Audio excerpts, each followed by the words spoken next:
सास बहू के झगड़ों का समाधान। हाल ही में नैना का विवाह हुआ था और उसने अपने पति और ससुराल वालों के साथ एक जॉइंट फैमिली में रहना शुरू कर दिया था। कुछ दिनों के बाद उसे पता चला कि वह अपनी सास के साथ नहीं रह सकती। नैना की सास रूढ़िवादी थी, जबकि नैना आधुनिक जीवन शैली जीने वाली लड़की थी। जल्द ही उनके बीच झगड़ने होने लगे। कई महीनों के बीत जाने के बाद भी दोनों में से कोई भी अपना व्यवहार बदल नहीं पाया। समय के साथ साथ नैना और ज्यादा आक्रामक हो गई और उसे अपनी सास से नफरत होना शुरू हो गया। वह सोचने लगे कि कैसे अपनी सास से छुटकारा पाया जाए। एक बार हमेशा की तरह जब उसने अपनी सास से झगड़ा किया और उसके पति ने अपनी मां का साइड लिया, तब नैना गुस्सा हो गई और अपने मायके चली गई। नैना के पिता एक केमिस्ट थे। उसने अपनी पिता को पूरी बात बताई। उसने अपने पिता से कहा कि उसे कुछ जहर दे ताकि वह अपनी सास के खाने में मिलाकर उससे छुटकारा पा सके, नहीं तो वह अपने पति के घर वापस नहीं जाएगी। नैना के पिता को ये सब जानकर काफी दुख हुआ और उन्होंने अपनी बेटी से कहा, अगर तुम अपनी सास को जहर देती हो तो तुम और मैं दोनों जेल जाएंगे। ऐसा करना ठीक नहीं है। लेकिन नैना सुनने और समझने की हालत में नहीं थी।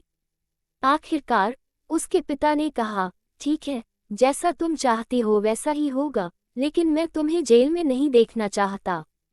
उसके पिता अंदर से पाउडर लाए और कहा, हर दिन जब तुम दोपहर का भोजन या रात का भोजन करते हो तो अपनी सास के खाने में इसे मिला देना। इससे धीरे धीरे कुछ महीनों में वो मर जाएगी और लोग सोचेंगे कि वह प्राकृतिक रूप से मरी है।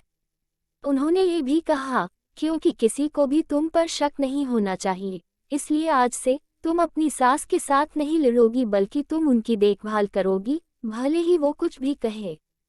तुम गुस्से से बात नहीं करोगी और हमेशा शांत रहोगी। नैना सहमत हो गई और अपने ससुराल वापस आ गई और अपने पिता की सलाह के अनुसार उसने अपनी सास के खाने में पाउडर मिक्स करना शुरू कर दिया और बड़े ही प्यार के साथ बात करना शुरू कर दिया। समय बीतने के साथ साथ नैना की सास का नेचर भी बदलना शुरू हो गया। क्योंकि नैना अब अपनी सास की बहुत देखभाल करने लगी थी, इसलिए उसकी सास भी उसके प्रति विनम्र होने लगी और प्यार से बात करने लगी। 5 महीने बीत गए और नैना खाने में पाउडर मिक्स कर रही थी, लेकिन अब घर का वातावरण बदल गया। कोई झगड़े नहीं थे, दोनों एक दूसरे की तारीफ करते। अब ऐसा लगता था मानो दोनों का रिश्ता माँ और बेटी का रिश्ता हो।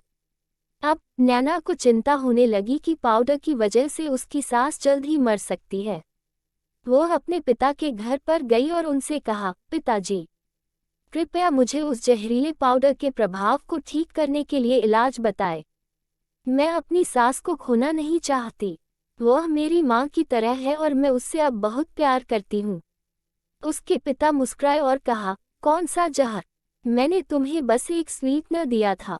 नैना हैरान थी और उसने अपने पिता से पूछा कि उन्होंने ऐसा क्यों किया। पिता ने कहा, बेटा, अगर तुम किसी दूसरे इंसान से प्यार चाहते हो तो तुम्हें भी उसे प्यार देना होगा। रिश्ते एक गाड़ी की तरह होते हैं और हम उन पर लगे पहियों की तरह। जब तक सभी पहिए ठीक से आगे नहीं बढ़ेंगे तब तक गाड़ी ठीक से नहीं चल सकती। इसी बात का एहसास दिलाने के लिए मैंने ऐसा किया और तुम्हें अपनी सास के प्रति नम्र रहने को कहा। तुम्हारी अच्छाई देखकर उन्होंने ने भी अपने आप को बदला और तुम्हें समझना शुरू किया। तुम दोनों ने एक दूसरे के लिए अपने आप को बदला। यही कारण है कि तुम अपनी सास के लिए आज मेरे पास भागते हुए आई हो। नैना अपने पिता की बात समझ चुकी है और आप